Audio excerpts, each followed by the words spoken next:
welcome to our Bible meditation. This reading is for January 13th, 2024, and we're going to finish Genesis, chapter 49 and 50, and then we're going to go over to Exodus 1 and 2. And we're reading from the New King James Version. Genesis 49, Jacob's last words to his sons. And Jacob called his sons and said, "Gather together, that I may tell you what shall befall you in the last days. Gather together and hear, you sons of Jacob, and listen to Israel, your father. Reuben, you are my firstborn, my might in the beginning of my strength, the excellency of dignity and the excellency of power. Unstable as water, you shall not exceed." Excel, yeah. Just one second. You shall not excel. Because you went up to your father's bed, then you defiled it. He went up to my couch. Simeon and Levi are brothers, instruments of cruelty, and are in their dwelling place. Let not my soul enter their council. Let not my honor be united to their assembly. For in their anger they slew a man, and in their self-will they hamstrung an ox. Cursed be their anger, for it is fierce, and their wrath, for it is cruel. I will divide them in Jacob, and scatter them in Israel. Judah, you are he whom your brothers shall praise.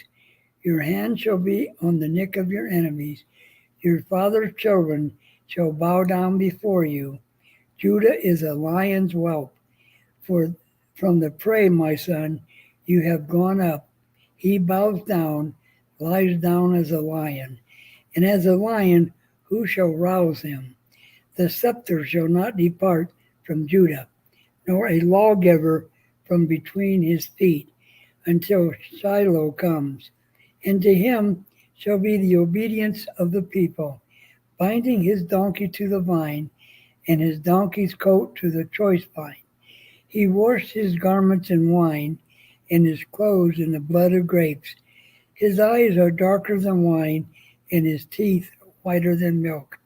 Zebulun shall dwell in the haven of the sea. He shall become a haven for ships, and his borders shall adjoin Sidon. Issachar is a strong donkey, lying down between two burdens. He saw the rest was good, and the land was pleasant. He bowed his shoulder to bear a burden, and became a band of slaves. Dan shall judge his people as one of the tribes of Israel. Dan shall be a serpent by the way, a viper by the path, that bites the horse's heel, so its rider shall fall backwards. I have waited for your salvation, O Lord. Gad, a troop shall tramp upon him, but he shall triumph at last. Bread from Asher shall be rich, and he shall yield royal dainties. Naphtali is a deer let loose. He uses beautiful words. Joseph is a fruitful bough by a well. His branches run over the wall. The archers have bitterly grieved him, shot at him and hated him. But his bow remained in strength, and the arms of his hands were made strong by the hands of the mighty God of Jacob. From there is the shepherd, the stone of Israel, by the God of your father who will help you, and the Almighty who will bless you, with blessings from heaven above, blessings of the deep that lie beneath, blessings of the breast and of the womb, the blessing of your father, having excelled blessings of my ancestor, up to the utmost bound of the everlasting hills. They shall be on the head of Joseph, and on the crown of the head of him who was separated from his brothers. Benjamin is a ravenous wolf. In the morning he shall devour the prey, and at night he shall divide the spoil. All of these are 12 tribes of Israel, and this is what their father spoke to them. And he blessed them, blessed each one according to his own blessing. Jacob's death and burial. Then he charged them and said to them, I am to be gathered to my people. Bury me with my fathers in the cave that's in the field of Ephron the Hittite, in the cave in the field of Machpelah, which is before Mamre, in the land of Canaan, which Abraham bought with the field of Ephron the Hittite, as a possession for a burial place. There they buried Abraham and Sarah, his wife. They buried Isaac and Rebekah, his wife, and there I buried Leah. The field and the cave that is there were pictures from the son of Heth. And when Jacob finished commanding his son, he drew his feet up onto the bed and breathed his last and was gathered to his people. Genesis 50. Then Joseph fell on his father's face and wept over him and kissed him. And Joseph commanded his servants, the physicians, to embalm his father. So the physicians embalmed Israel. 40 days were required for him, for such are the days required for those who are embalmed. And the Egyptians mourned for him 70 days. Now when the days of his mourning were past, Joseph spoke to the household of Pharaoh, saying, If now I have found favor in your eyes, please speak in the hearing of Pharaoh, saying, My father made me swear, saying, Behold, I am dying. In my grave, which I dug for myself in the land of Canaan, there you shall bury me. Now therefore, please, let me go up and bury my father, and I will come back. And Pharaoh said, Go up and bury your father, as he made you swear. So Joseph went up to bury his father, and with him went up all the servants of Pharaoh, the elders of his house, and all the elders of the land of Egypt, as well as all the house of Joseph, his brothers and his father's house. Only their little ones, their flocks and their herds, they left in the land of Goshen. And there went up with him both chariots and horsemen, and it was a very great gathering. Then they came to the threshing floor of Atad, which is beyond the Jordan, and they mourned there with a great and very solemn lamentation. He observed 7 days of mourning for his father. And when the inhabitants of the land, the Canaanites, saw the mourning at the threshing floor of Atad, they said, This is a deep mourning of the Egyptians. Therefore its name was called Abel Mizraim, which is beyond the Jordan.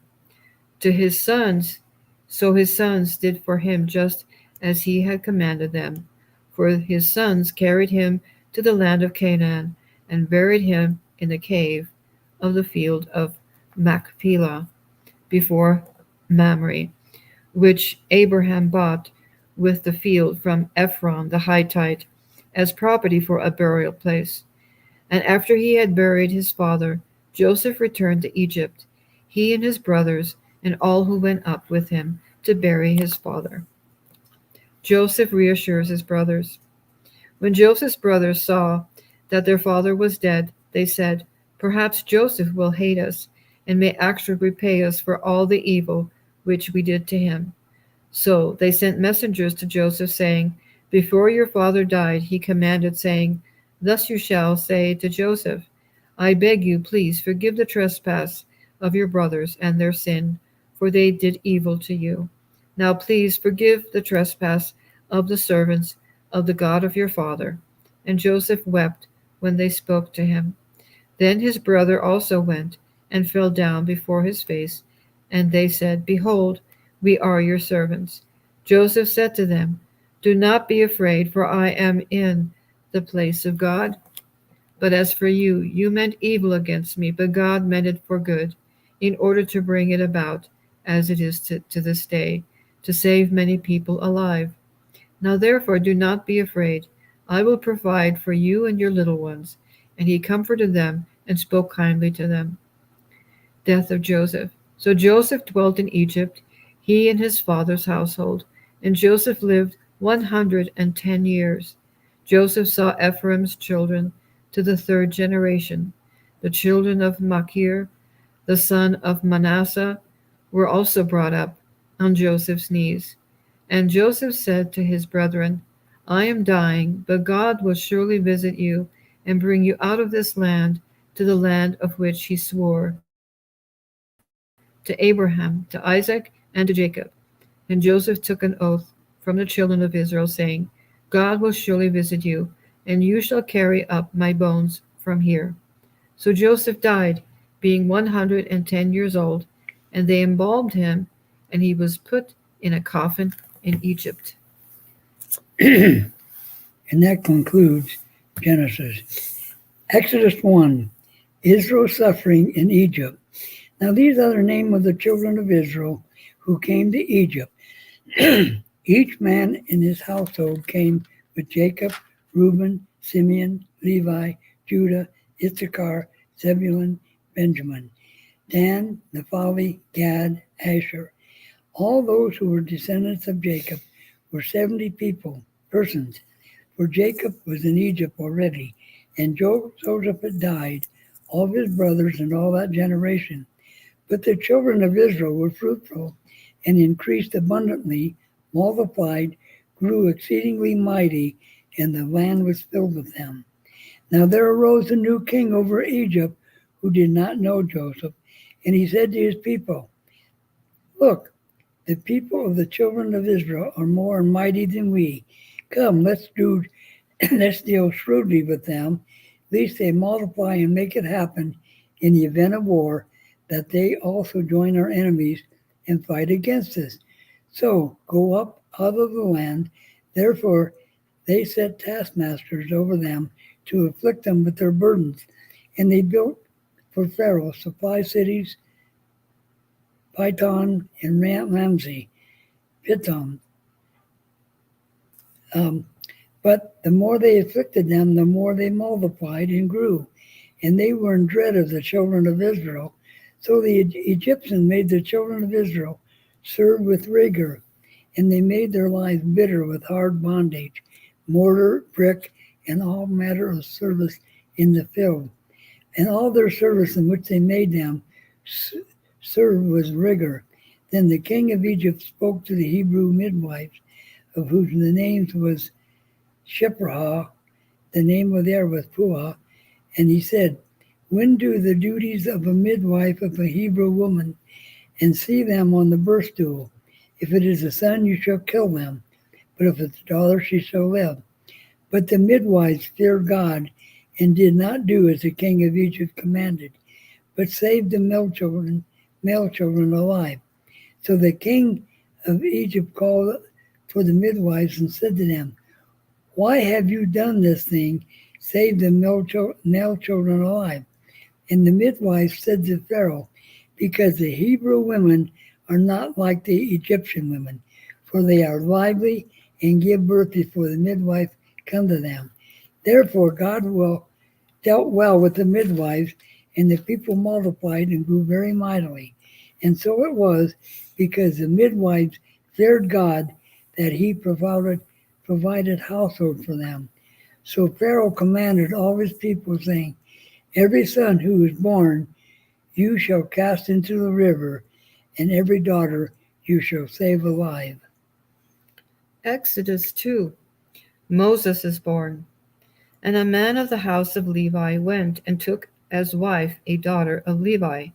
So the woman conceived and bore a son. And when she saw that he was a beautiful child, she hid him 3 months. But when she could no longer hide him, she took an ark of bulrushes for him, daubed it in asphalt and pitch, put the child in it, and laid it in the reeds by the river's bank. And his sister stood afar off to know what would be done to him. Then the daughter of the Pharaoh came down to bathe in the river, and her maidens walked along the river side. And when she saw the ark among the reeds, she sent her maid to get it. And when she opened it, she saw the child, and behold, the baby wept. So she had compassion on him and said, This is one of the Hebrews' children. Then his sister said to Pharaoh's daughter, Shall I go and call a nurse for you from the Hebrew women, that she may nurse the child for you?" And Pharaoh's daughter said to her, "Go." So the maiden went and called the child's mother. Then Pharaoh's daughter said to her, "Take this child away and nurse him for me, and I will give you your wages." So the woman took the child and nursed him. And the child grew, and she brought him to Pharaoh's daughter, and he became her son. So she called his name Moses, saying, "Because I drew him out of the water." Moses flees to Midian. Now it came to pass in those days, when Moses was grown, that he went out to his brethren and looked at their burdens. And he saw the Egyptian beating a Hebrew, one of his brethren. So he looked this way and that way, and when he saw no one, he killed the Egyptian and hid him in the sand. And when he went out the second day, behold, 2 Hebrew men were fighting, and he said to one who did the wrong, "Why are you striking your companion?" Then he said, "Who made you a prince and a judge over us? Do you intend to kill me as you killed the Egyptian?" So Moses feared and said, "Surely this thing is known." When Pharaoh heard of this matter, he sought to kill Moses. But Moses fled from the face of the Pharaoh and dwelt in the land of Midian, and he sat down by a well. Now the priests of Midian had 7 daughters, and they came and drew water, and they filled his troughs to water their father's flock. Then the shepherds came and drove them away, but Moses stood up and helped them and watered their flock. When they came to Reuel, their fathers, he said, "How is it that you have come so soon today?" And they said, "An Egyptian delivered us from the hand of the shepherds, and he also drew enough water for us and watered the flock." So he said to his daughters, "And where is he? Why is it that you have left the man? Call him, that he may eat bread." Then Moses was content to live with the man, and he gave Zipporah, his daughter, to Moses, and she bore him a son. He called his name Gershom, for he said, "I have been a stranger in a foreign land." Now it happened in the process of time that the king of Egypt died. Then the children of Israel groaned because of the bondage, and they cried out, and their cry came up to God because of the bondage. So God heard their groaning, and God remembered his covenant with Abraham, with Isaac, and with Jacob. And God looked upon the children of Israel, and God acknowledged them. Beginning of another good story. Yes, it is. Well, Jason, it's really enjoyable and exciting reading the scriptures in the Bible. As many times as we have read this, it's still like a new story. You mean? Yeah, you always find something new. Different in it. Well, you also forget little details. Right. And you go, yeah, did I ever read that before? Yeah. So anyway, folks, get your Bibles out and read them, and invite the Holy Spirit to be in you so that you see, your eyes can see and your ears can hear what you're seeing and reading. God bless you all, and we shall see you tomorrow. Be blessed.